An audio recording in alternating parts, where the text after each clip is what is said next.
നിൻഹിതമെൻ ജീവിതത്തിൽ പൂർണ്ണമാക്കാൻ കൃപയേകിടണേ. താലന്തുകൾ ദൈവം തന്ന കഴിവുകൾ ദൈവോന്മുഖമായി വർദ്ധിപ്പിക്കുന്ന ഏവർക്കും ഈശോ മിശിഹായ്ക്ക് സ്തുതിയായിരിക്കട്ടെ. തിരുസഭാ മാതാവ് ഇന്ന് നമുക്ക് നൽകുന്ന വചനധ്യാനം മത്തായിയുടെ സുവിശേഷം 25-ാം അധ്യായം 14 മുതൽ 30 വരെയുള്ള വാക്യങ്ങളാണ്. താലന്തുകളുടെ ഉപമ അഥവാ കഴിവുകളുടെ ഉപമ എന്ന് നമുക്ക് ഈ ഉപമയെ വിളിക്കാം. 5 കാര്യങ്ങൾ ഈ ഉപമയിൽ വളരെ വ്യക്തമാണ്. 1. നിങ്ങളുടെ കഴിവുകൾ പരമാവധി പ്രയോജനപ്പെടുത്തുക. ദൈവം നമുക്ക് നൽകിയിട്ടുള്ള കഴിവുകൾ നമ്മുടേതല്ല, ദൈവത്തിൻ്റെതാണ് എന്ന് ഓർമ്മപ്പെടുത്തുന്നതാണ് താലന്തുകളുടെ ഉപമ. അതാണ് സുവിശേഷം പറയുന്നത്. ഒരുവൻ യാത്ര പുറപ്പെടുന്നതിന് മുൻപ് ഭൃത്യന്മാരെ വിളിച്ച് തൻ്റെ സമ്പത്ത് അവരെ ഭരമേൽപ്പിക്കുന്നു. പാരദീദോമി എന്ന ഗ്രീക്ക് ക്രിയാപദമാണ് 14, 20, 22 വാക്യങ്ങളിൽ ഉപയോഗിച്ചിരിക്കുന്നത്.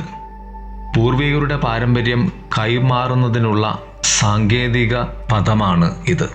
ഒരു യജമാനൻ തൻ്റെ ഭൃത്യന്മാർക്ക് കൈമാറുന്ന താലന്തുകൾ പൂർവികരിൽ നിന്നും അവന് ലഭിച്ച ഏറ്റവും മൂല്യമുള്ള സമ്പത്തായിരുന്നു.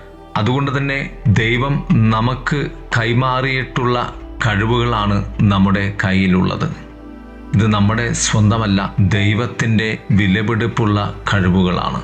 അതിനാൽ ആ കഴിവുകളെ ദൈവോന്മുഖമായി കണ്ട് നാം ദൈവത്തിന് മഹത്വം നൽകി വർദ്ധിപ്പിക്കേണ്ടതുണ്ട്, അഥവാ പ്രയോജനമുള്ളതാക്കി തീർക്കേണ്ടതുണ്ട്. ഒരു കഴിവായി മാറുന്നത് അത് മറ്റുള്ളവർക്ക് നന്മയായി മാറുമ്പോഴാണ്, മറ്റുള്ളവർക്ക് പ്രയോജനമായി മാറുമ്പോഴാണ്. ഒരു തോണി ആരെയും അക്കരയ്ക്ക് കടത്താതെ വെറുതെ ഒഴുകുന്നത് ഒരു പ്രയോജനവുമില്ലാത്ത ഒരു തോണിയായി തന്നെ അതിനെ കണക്കാക്കുവാൻ സാധിക്കാത്തതുപോലെയാണ്. അതിനാൽ ദൈവം നൽകിയ കഴിവുകളെ നാം പ്രയോജനപ്പെടുത്തേണ്ടതുണ്ട്. 2. ദൈവത്തോടുള്ള ഉത്തരവാദിത്വം. ദൈവം നമുക്ക് തന്നിരിക്കുന്ന വിഭവങ്ങൾ നാം എങ്ങനെ ഉപയോഗിക്കുന്നു എന്നതിന് നാം അവനോട് കണക്ക് ബോധിപ്പിക്കേണ്ടതുണ്ടെന്ന ഓർമ്മപ്പെടുത്തലാണ് ഈ ഉപമ. അതിനാൽ ദൈവത്തോട് മറ്റുള്ളവരോടുമുള്ള നമ്മുടെ ഉത്തരവാദിത്വം സമ്പൂർണമാക്കുവാൻ വേണ്ടി ദൈവം നമുക്ക് നൽകിയതാണ് ഈ കഴിവുകൾ അഥവാ താലന്തുകൾ. നിന്റെ ജീവിതധർമ്മത്തിൻ്റെ സമ്പൂർണത നീ ഈ ഭൂമിയിൽ ദൈവോന്മുഖമായി സ്വർഗം സമ്പാദിക്കുവാൻ നിനക്കു തന്നെ ദൈവം നൽകിയിട്ടുള്ള ഉത്തരവാദിത്വമാണ് അത്. 3. ഭയവും സുരക്ഷിതത്വവും.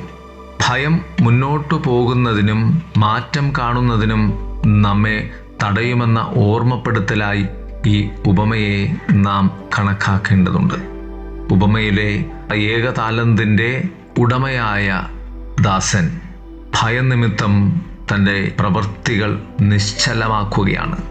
വിമർശനങ്ങളിൽ നിന്ന് സ്വയം സംരക്ഷിക്കാൻ തൻ്റെ പണം അവൻ കുഴിച്ചിട്ടു. പ്രിയമുള്ളവരെ, കഴിവുകളെ സുരക്ഷിതമായി നിന്റെ അന്തരംഗത്തിൽ നിന്റെ ജീവിതത്തിൽ നീ നിഷ്ക്രിയമായി വയ്ക്കുന്നതാണ് ഈ ഉപമയുടെ ഒരു താലന്ത് ലഭിച്ചവൻ്റെ പ്രവൃത്തി. നമ്മുടെയൊക്കെ ജീവിതത്തിൽ ദൈവം നൽകിയിട്ടുള്ള കഴിവുകളെ അത് മറ്റുള്ളവർക്ക് വേണ്ടിയും ദൈവത്തിന് വേണ്ടിയും എടുത്തുപയോഗിക്കുവാനാകണം. ഒരർത്ഥത്തിൽ ഏറ്റവും വലിയ കഴിവ് സുവിശേഷം നൽകുക എന്ന കഴിവാണ്. സുവിശേഷം എന്നിൽ ഉണ്ട്, എനിക്ക് വേണ്ടി വചനമായി തീരുന്ന ദൈവത്തെ മറ്റുള്ളവർക്ക് വേണ്ടി എൻ്റെ ജീവിതം വഴി, എൻ്റെ വാക്കുവഴി വചനമായി നൽകുക, സുവിശേഷമായി നൽകുക എന്ന വലിയ ദൗത്യമാണ് ഏറ്റവും വലിയ താലന്തനുഭവം. അതിനാൽ ഭയം കൂടാതെ മറ്റുള്ളവരെ ദൈവത്തിൻ്റെതായി മാറ്റുവാൻ, നമുക്കും മറ്റുള്ളവർക്കും ദൈവത്തിൻ്റെ ഉള്ളിൽ സുരക്ഷിതത്വം ഉണ്ടാകുവാൻ നമുക്ക് ദൈവ കഴിവുകളെ എടുത്ത് ഉപയോഗിക്കേണ്ടതുണ്ട്. 4. വിധിയാണ്. സമയമാകുന്നതിന് മുൻപ് മറ്റുള്ളവരെ നാം വിധിക്കരുത്. മറിച്ച് കർത്താവ് സത്യം വെളിപ്പെടുത്തുന്നതിനായി കാത്തിരിക്കുക എന്ന ഓർമ്മപ്പെടുത്തലായി ഈ ഉപമയെ നമുക്ക് കാണുവാൻ സാധിക്കും. ദൈവം നമുക്ക് നൽകിയ കഴിവുകളെ നാം ദൈവോന്മുഖമായി ജീവിച്ചുകൊണ്ടേ ഇരിക്കണം. മറ്റുള്ളവരെ നോക്കി നാം വിധിക്കാതെ നമ്മെ തന്നെയും നോക്കി നാം വിധിക്കാതെ ദൈവത്തിൻ്റെ കഴിവുകളെ ദൈവസ്നേഹത്തിലും ബഹുമാനത്തിലും ഉത്തരവാദിത്വ ബോധത്തിലും നാം ജീവിക്കേണ്ടതുണ്ട്, ഉപയോഗിക്കേണ്ടതുണ്ട്. 5. പ്രതിഫലം. യജമാനന് വേണ്ടി നല്ല ജോലി ചെയ്യുന്നവർക്ക് സന്തോഷത്തിൻ്റെ പ്രതിഫലം ലഭിക്കുമെന്ന ഒരു പാത്രം വെള്ളമെങ്കിലും കുടിക്കുവാൻ കൊടുത്താൽ അത് സ്വർഗത്തിൽ രേഖപ്പെടുത്തുന്ന നന്മ പ്രവൃത്തിയാണെന്ന്. പ്രിയരെ, ദൈവം നമുക്ക് നൽകിയ കഴിവുകളെ അത് ദൈവ സ്നേഹത്തിൻ്റെ മനുഷ്യ സൃഷ്ടിയുടെ പാരമ്പര്യത്തിൽ നിന്നും നമുക്ക് ലഭിച്ചിട്ടുള്ള ഏറ്റവും വിലപിടിപ്പുള്ള സമ്മാനങ്ങളാണ്. അത് ദൈവോന്മുഖമായി മറ്റുള്ളവർക്കും ദൈവത്തിനു വേണ്ടി നമുക്ക് ജീവിക്കുവാൻ പരിശ്രമിക്കാം. ദൈവം നമ്മെ സമൃദ്ധമായി അനുഗ്രഹിക്കട്ടെ. ആമേൻ. താലന്തുകൾ സർവം ദാനമായി നൽകി ജീവനെ വാർത്തതാ നാഥാ നിൻ തിരുപാതയേകാം കാണിക്കയായി എൻ്റെ സർവസ്വവും. താലന്തുകൾ സർവം ദാനമായി നൽകി ജീവനെ വാർത്തതാ നാഥാ നിൻ തിരുപാതയേകാം കാണിക്കയായി എൻ്റെ സർവസ്വവും. സ്വർഗത്തിലേക്കുയർത്തിടുന്നു അപ്പവും വീഞ്ഞും ഈ ജീവിതവും ഏകമിയാശ്രയനുള്ളിൽ നാഥാ നിന്റേതായി മാത്രം ഞാൻ മാറിയിടട്ടെ.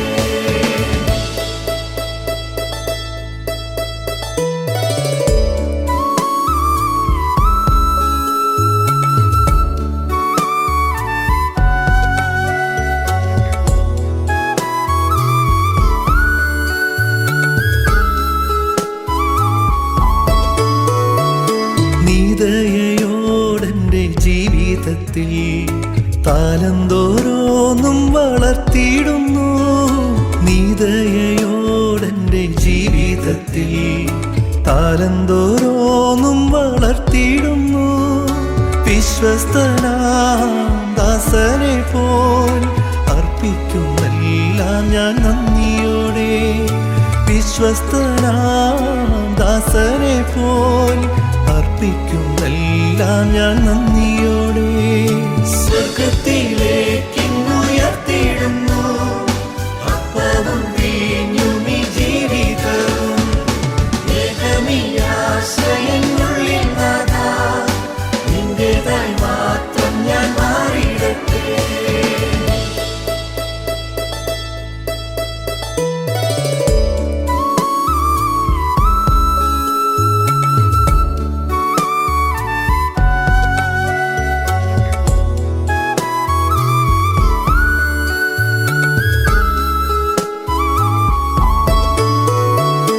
ആശകളും എൻ പ്രതീക്ഷകളും അർപ്പണം ചെയ്യുന്നു നിൻ സവിധേ.